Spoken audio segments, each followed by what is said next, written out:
हमारे विभिन्न ज्ञानवर्धक कार्यक्रम देखने के लिए आप हमें अभी सब्सक्राइब करें, बेल आइकन को प्रेस करें ताकि आप देख सकें हमारा कार्यक्रम सबसे पहले। नमस्कार दर्शकों, तहे दिल से स्वागत है आप सभी का आपके अपने प्रोग्राम ज्योतिष ज्ञान में। मैं हूं आपके साथ मोनिका ग्रोवर। दर्शकों, आज हम उस विषय के बारे में आपको जानकारी देंगे जिसका आपको हर माह इंतजार रहता है, बेसब्री से इंतजार रहता है। जी हां, आज हम आपको बताएंगे आपकी राशि अनुसार उपाय, ताकि अप्रैल का महीना आपके लिए ढेर सारी खुशियाँ लेकर आए। तो आइए कार्यक्रम की शुरुआत करते हैं और स्वागत करते हैं the famous palmist, astrologer and vastu expert professor Dharmendra Sharma ji. नमस्कार सर। नमस्कार सर, जैसे कि संवत 2076 का प्रारंभ हो रहा है, तो उसके बारे में आप क्या कहना चाहेंगे? साथ ही राशि चक्र के बारे में भी आपसे जानकारी प्राप्त करेंगे। जी, आइए दर्शकों, बात करते हैं नव वर्ष की, नूतन वर्ष की और आपकी राशि चक्र की भी। देखिएगा, सबसे पहली बहुत बड़ी खुशखबरी है कि सनातन धर्म के हिसाब से, हिंदू धर्म के हिसाब से नव वर्ष चैत्र माह की शुक्ल पक्ष की प्रतिपदा से प्रारंभ होता है। हर वर्ष होता है मार्च के एंड में या अप्रैल के फर्स्ट सप्ताह में ऐसा संयोग बनता है। बाकी कई बार तिथियां आगे पीछे थोड़ा हो जाती हैं, घट जाती हैं तिथियां, कई बार तिथि हास भी हो जाता है, तो वो चीज़ अलग होता है।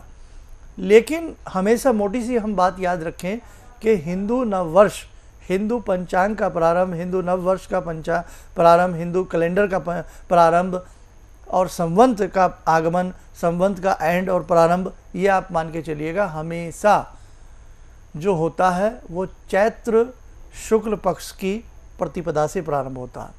और हमारे ऋषियों का चिंतन देखिएगा कि हम नववर्ष मनाते हैं, तो हम नववर्ष जो मनाते हैं वो भगवती की साधना और आराधना से मनाते हैं। यानी कि भगवती कौन है? जगजननी है, माँ है। माँ के आशीर्वाद को लेकर के अगर कोई बच्चा अपना सफ़र प्रारंभ करता है, अपना जीवन प्रारंभ करता है, तो निश्चित तौर से उसका जीवन सफल होता है। और हमारे ऋषियों ने यही चिंतन हज़ारों वर्ष पूर्व किया और उन्होंने कहा कि जिस वक्त आप नव वर्ष मनाएं, अपने बही खाते बनाएं, नए साल का पूरा ब्यौरा तैयार करें, तो हम जब नव वर्ष में पदार्पण करते हैं तो हम भगवती की पूजा से, यानी कि उस दिन प्रथम नवरात्रि भी होता। और इस बार ये तिथि कब पड़ रही है आप सब ध्यान से सुन लें।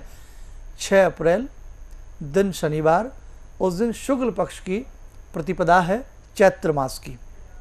हो सकता है आप ये कार्यक्रम कई बार मेरा बाद में भी आप देखते हैं, तो लेकिन आप जिन्होंने उस दिन से नवरात्र प्रारंभ ना किए हों तो ऐसी कोई बात नहीं है।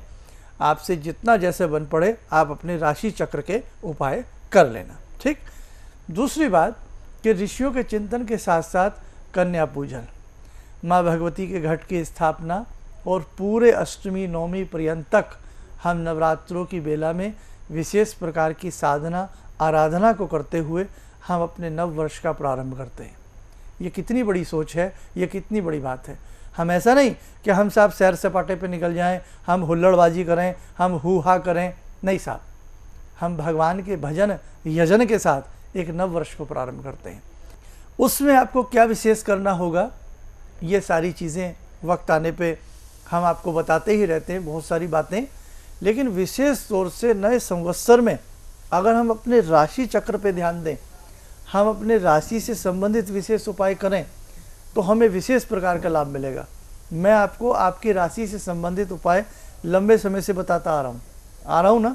लेकिन एक बात ध्यान रखें कि इस वर्ष, इस समय जो ये नया वर्ष प्रारंभ हो रहा है, उस महीने में यदि आप अपने राशि चक्र के उपाय करते हैं तो आपको बेमिसाल लाभ मिलेगा। हम किस वर्ष में प्रवेश कर रहे हैं? 2019 में तो हम हैं ही हैं, लेकिन संवत 2076 में हम प्रवेश कर जाएंगे 6 तारीख की प्रातःकाल से। यानी कि हम यदि अंग्रेज़ी कैलेंडर की बात करें, अंग्रेज़ी कैलेंडर से भी हम 57 साल 57 ईयर्स आगे हैं। अगर हम कैलेंडर की भी बात करें, ये नव संवत्सर प्रारंभ हो रहा है, ये शनिवार की प्रातःकाल से प्रारंभ हो रहा है, भगवती की पूजन से प्रारंभ हो रहा है। तो इस बार अपने राशि से संबंधित उपाय आपको करना ही करना है। कई बार आप मुझसे पूछते हैं बेटा नहीं करता तो क्या माँ कर ले? बिल्कुल कर ले। पति नहीं करते पत्नी कर ले, पत्नी नहीं करती तो पति कर ले, घर से कोई भी उपाय करे लेकिन करे जरूर। और मेरे दर्शकों, आप किसी भी पूजा से, किसी भी इष्ट से, किसी भी भगवान से यदि आप जुड़े हैं तो ध्यान रखना, शनिवार की सुबह 6 अप्रैल को कुछ ना कुछ पूजा पाठ अपने आराध्य की ज़रूर करना, ताकि ये नववर्ष आपका बहुत अच्छे से व्यतीत हो। और साथ में यदि संभव हो सके, जो मैं आपके राशि चक्र के उपाय बताऊंगा वो भी आप जरूर करना। हर संवत्सर जब प्रारंभ होता है तो उसका अपना एक विशेष नाम होता है, और इस संवत्सर का जो विशेष नाम है वो भी मैं आपको बता देता हूँ। परिधारी नामक ये संवत्सर प्रारंभ हुआ है। जी हाँ, केवल अंग्रेजी में तो इतनी गणना होती है कि 2019 आ गया, 2020 आ गया, 2025 आ गया, लेकिन हिंदू कैलेंडर के हिसाब से, सनातन धर्म के हिसाब से उस साल का नाम भी होता। खाली इतना ही नहीं कि 2019, उस वर्ष का नाम भी होता है। अब जैसे 2076 प्रारंभ हो जाएगा, और यदि आप मेरी वीडियो यदि बाद में देख रहे हैं तो समझ लेना कि वो प्रारंभ हो चुका है 6 तारीख से। इस संवत्सर का नाम भी है परिधारी। और इस अप्रैल के महीने में 3 चीज़ें और विशेष आ रही हैं सबके लिए। जैसे महावीर स्वामी, भगवान महावीर स्वामी की जयंती भी है, हनुमान जयंती भी है, और श्री राम नवमी भी है। 3 बड़े पर्व भी इस महीने में हैं, और ऊपर से हमारा नया वर्ष प्रारंभ हो रहा है। तो सभी को नव वर्ष की ढेर सारी शुभकामनाएं। आपका जीवन बहुत अच्छे से व्यतीत हो, भगवती आपकी समस्त मनोकामनाओं को पूर्ण करे। इन्हीं शब्दों के साथ हम अब आगे अपनी वाणी को प्रारंभ करेंगे, और आपकी राशि का ब्यौरा और राशि के हमें क्या क्या उपाय करने हैं वो हम आपको बताना प्रारंभ करेंगे। जी, तो दर्शकों, नए संवत्सर से जुड़ी अभी आपने जानकारी प्राप्त की। इसी के साथ आइए कार्यक्रम में आगे बढ़ते हैं और राशि चक्र में बात करते हैं धनु राशि के बारे में। सर, धनु राशि के बारे में बात करना चाहेंगे। अप्रैल मंथ को खूबसूरत बनाने के लिए, अच्छा बनाने के लिए धनु राशि के जातक अपनी राशि अनुसार क्या विशेष उपाय अपनाएं? जी, आइए दर्शकों, बात करते हैं धनु राशि और अप्रैल का महीना। यूँ तो हम आपको बहुत लंबे समय से आपकी राशि के विशेष प्रकार के उपाय बताते आ रहे हैं, लेकिन इस बार कुछ खास है। वो खास क्या है आपने जाना ही है अभी कि नया संवत्सर, नया वर्ष अगर प्रारंभ हिंदू शास्त्र के हिसाब से हो रहा है, हम हिंदुओं का नव वर्ष प्रारंभ हो रहा है, और उसमें यदि हम अपनी राशि के विशेष उपाय करते हैं तो हमें विशेष लाभ तो मिलेगा ही मिलेगा। और किसी भी, चाहे वो साल की शुरुआत हो, किसी काम की शुरुआत हो, शुरुआत में यदि कुछ अच्छा काम हो जाए तो ज़्यादा बढ़िया रहता है। आपकी राशि धनु है, और आपकी राशि के स्वामी जो हैं वो गुरु हैं, बृहस्पति हैं, देवों के देव हैं। और ख़ास तौर से एक चीज़ और बताएं, बुद्धि विद्या के अधिपति हैं, आपकी हाइट, तरक्की के स्वामी हैं। हाइट इन द सेंस आपकी प्रोग्रेस। जो लोग ज्योतिष शास्त्र में, किसी विद्या शास्त्र में, या किसी और ऐसी लिखाई से संबंधित, पढ़ाई से संबंधित, लाइक क्लरिकल जॉब में, या किसी और बड़े ओहदे पर यदि आप हैं, किसी भी ओहदे पर आप हैं, और ऐसा कोई ओहदा जिसमें कहीं ना कहीं लेखन का कार्य होता हो, तो वहाँ पर भी बृहस्पति के उपाय करने से गागर में सागर रिजल्ट मिलता है। जिन बच्चों का विवाह नहीं होता, लड़कियों का विवाह नहीं होता, लड़कों का विवाह नहीं होता, तो भगवान करे इस नए साल में तो हो ही जाए, है ना। और ख़ास तौर से जिनके घर में संतान नहीं होती, निसंतान दंपति हैं, तो उनके लिए भी एक प्रेयर हो जाती है। तो आप यदि करते हैं तो आपको विशेष लाभ मिलेगा। इस संवत्सर में 2076 में जो हम प्रवेश कर रहे हैं, 6 अप्रैल से प्रवेश कर रहे हैं, या आपने जाना ही है।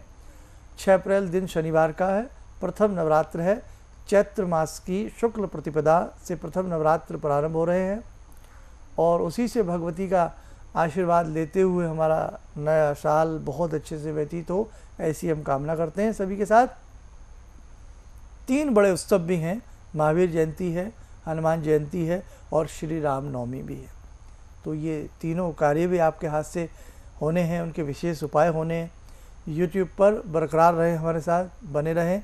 जो अब तक हमें सब्सक्राइब ना कर पाए हों वो हमें सब्सक्राइब कर लें, ताकि बहुत सारी जानकारियाँ आगामी आपको यूट्यूब के माध्यम से हम लोग देते रहें।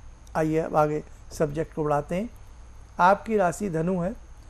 आपके स्वामी बृहस्पति हो गए, रंग पीला हो गया, तो दान हम पीले रंग से संबंधित करें।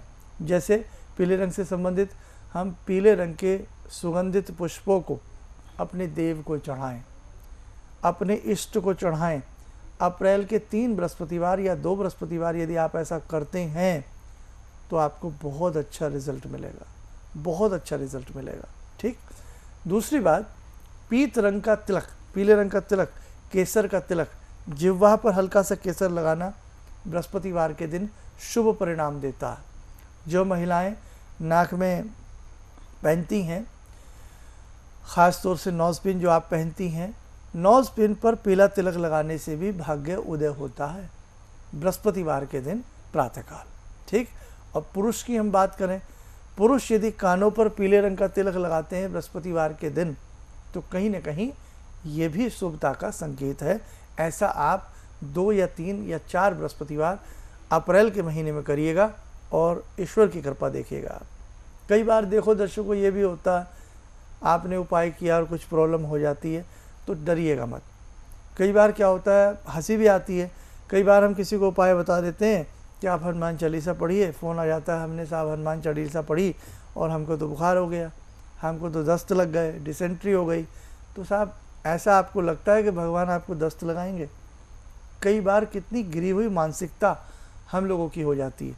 क्या कभी पहले दस्त नहीं लगते? क्या कभी पहले खांसी नहीं हुई? क्या कभी पहले बुखार नहीं हुआ? शरीर है, मशीनरी है, कुछ भी हो सकता है। तो आप सबसे पहले अपने मन को भी मजबूत करें और तब उपाय किया करें। भगवान पर ब्लेम एकदम ना किया करें, ये गलत बात है ना। तो ये आप ध्यान रखें। मैं तो कहता हूँ डॉक्टर पे भी ब्लेम नहीं करना चाहिए भाई, वो भी तो बेचारे प्रयास ही करते हैं। कई बार ऐसा हो जाता, हम भी कई बार आपको उपाय बताते हैं, नहीं काम बनता, तो बताते तो हैं ना, प्रयास तो करते हैं। तो मेरा तो प्रयास रहता है आप मिलने भी ना आए मुझसे, कोई बात नहीं है, लेकिन कम से कम यूट्यूब पर आप हमें सुन लें, टीवी पे हमें सुन लें, उससे आप उपाय कर लें तो जन कल्याण हो जाए, अच्छी बात है। अब आइए, ये तो मैंने दान की बात बताई, उपाय बताया। दान में चने की दाल आप किसी को दे सकते हैं, कम से कम 900 ग्राम, इससे अधिक आपकी इच्छा। कहीं पर जहाँ भोजन बनता हो, पिंगलवाड़ा हो, चैरिटेबल ऐसा कोई लंगर लगता हो, कुछ भी होता हो, वहाँ आप दे सकते हैं। बेसन के लड्डू आप उस दिन बांट सकते हैं। 2 या 3 बृहस्पतिवार बेसन की मिठाई या लड्डू बांटें, बहुत अच्छा लगेगा आपको, करके देखें आप। बाकी तो इस बार हल्का हल्का उपाय कर लीजिएगा, लेकिन करिएगा ज़रूर। क्यों?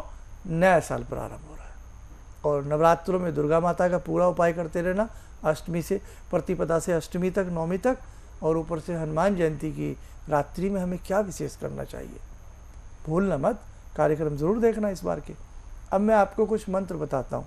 और हाँ, किसी साधु या सन्यासी को या किसी बुजुर्ग को जिनकी धनु राशि है या जिनकी मीन राशि है, वो पीला वस्त्र, चाहे दुशाला दें, शॉल दें, 5 पीले कपड़े दें या धोती कुर्ता पीला दें, ज़रूर दें, या पीला टॉवल दें। बहुत अच्छा, शुभता रहेगी। आप हिंदू हैं तो नव वर्ष पे आप कुछ करें, आप देखो कितना अच्छा आपको लाभ मिलता। आपकी राशि से भी आपको बहुत अच्छा लाभ मिलेगा, आप करके देखें। बीजात्मक मंत्र सुने, ओम ग्राम ग्रीम ग्रोम से गुरुवे नमः। ये बीजात्मक मंत्र है। यदि अप्रैल माह में 2 या 3 बृहस्पतिवार इस मंत्र को 21-51 बार पढ़ते हैं, बहुत बहुत बहुत अच्छा आपको लाभ मिलेगा, करके देखो आप। अब मैं गुरु का जो मंत्र बताने जा रहा हूँ वो गायत्री मंत्र है। इन पूरी राशियों में मैंने हर ग्रह का गायत्री मंत्र बताया है, आप वहाँ से नोट करके आपको लाभ ले सकती हैं। अब आइए गुरु गायत्री मंत्र की हम आपसे बात करते हैं, उसे आप नोट कर सकते हैं। नोट करें, ओम अंगिरसाय विद्महे दिव्य देहाय धीमहि तन्नो जीव प्रचोदयात्। पुनः सुने, ओम अंगिरसाय विद्महे दिव्य देहाय धीमहि तन्नो जीव प्रचोदयात्। जीव जो है वो बृहस्पति को जीव भी कहते हैं, गुरु भी कहते हैं, है ना। जैसे इंग्लिश में जुपिटर कहते हैं, ऐसे इनको जी या जीव भी कहा जाता है। तो आपके लिए बहुत अच्छा मंत्र है। 21, 31, 51 एक माला इसकी यदि आप करेंगे, इससे आपको बहुत सुखद परिणाम मिलते जाएंगे। कहने का भाव, जिनकी राशि धनु है वो पीले रंग का दान पुण्य कर सकते हैं, किसी भी एक आधे मंत्र का पाठ कर सकते हैं। पीला केसर का तिलक जिह्वा पर, मस्तक पर, कान पर कहीं भी लगाएं, इससे आपको बहुत अच्छा लाभ मिलेगा। और एक चीज़, एक सारणी और मैं पढ़ के सुना देता हूँ कि इस महीने जो है कब क्या है, ये आप थोड़ा ध्यान से सुन लेंगे, आपके काम आएंगी ये बातें। 6 अप्रैल से नया संवत्सर प्रारंभ है और 6 अप्रैल को ही प्रातःकाल घट की स्थापना और भगवती के प्रथम अध्याय या 13 अध्याय का पाठ करेंगे, आपके लिए लाभकारी रहेगा। 13 अप्रैल की अष्टमी है, सुबह 11:45 तक, और 14 अप्रैल की नौमी है, लेकिन 9:32 तक नौमी है, और राम नवमी भी रहेगी। राम जी का पूजन आदि बहुत अच्छे से करना। हनुमान जयंती की बात करते हैं, 19 अप्रैल की हनुमान जयंती है, उस रात्रि में विशेष उपाय होंगे, सुनना ना भूलें। भगवान महावीर जयंती 17 अप्रैल की है, उनके भी हम कुछ आपको उपाय देंगे, आप करना ना भूलें, जो भी आप करना चाहें। ये संवत्सर जो हमारा प्रारंभ हुआ है, परिधारी नामक संवत्सर है, इस संवत्सर का ये नाम है। और बहुत सारी चीज़ें हैं जो आपको समय समय पर करनी है, होंगी कब? जब आप YouTube पर हमें सब्सक्राइब करेंगे और हमसे जुड़े रहेंगे। आशा करता हूँ आज धनु राशि से संबंधित जो मैंने सरल से उपाय बताए हैं, कहीं ना कहीं ये उपाय आपको लाभान्वित ज़रूर करेंगे जी। तो अप्रैल माह को खूबसूरत बनाने के लिए धनु राशि के जातकों को क्या विशेष उपाय अपनाने हैं, आपने जाना। इन उपायों को आप ज़रूर अपनाएगा और इसी तरह से और महत्वपूर्ण जानकारियां प्राप्त करने के लिए आप जानते ही हैं आपको करना क्या है। YouTube पर हमें सब्सक्राइब करना है ताकि आप हमारे साथ जुड़े रहें। और अगर आप शर्मा जी का मार्गदर्शन प्राप्त करना चाहते हैं, व्यक्तिगत तौर पर उनसे मुलाकात करना चाहते हैं, संस्थान में कॉन्टैक्ट कर सकते हैं, पर्सनल अपॉइंटमेंट ले सकते हैं। या वो लोग जो कहीं दूर दराज रहते हैं, मुलाकात नहीं कर पा रहे हैं किसी न किसी रीज़न से, तो ऐसे में वो कॉल अपॉइंटमेंट ले लें।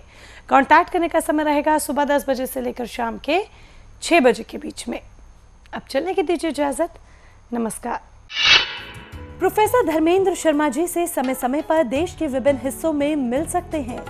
27 मार्च लुधियाना, 4 अप्रैल लखनऊ, 17 अप्रैल पटना, 26 अप्रैल जयपुर, 9 मई मुंबई, 22 मई लुधियाना। अन्य दिनों में शर्मा जी अधिकतर दिल्ली में रहते हैं। मेरी बार बार आंखों की नाड़ी फट जाती थी, तो डॉक्टर ने मेरे को बोला कि ये कैसे हो गया। मेरे 30 साल की प्रैक्टिस में कभी भी इस आँख की रोशनी चली गई थी, तो वो मैं मंत्र करती थी, आपने मेरे को बताया था, तो उस मंत्र से मेरी रोशनी वापस आ गई। मेरे को काला मोतियाबिंद है, तो हाँ अब ठीक है, इस रोशनी आँख में आ गई। तो वो बोले कि मैं बड़ा हैरान हूँ कि रोशनी ये वापस आ कैसे गई, तो आपकी कृपा से आई। हमारे विभिन्न ज्ञानवर्धक कार्यक्रम देखने के लिए आप हमें अभी सब्सक्राइब करें, बेल आइकन को प्रेस करें ताकि आप देख सकें हमारा कार्यक्रम सबसे पहले। और अधिक जानकारी के लिए फेसबुक पेज को लाइक करना ना भूलें।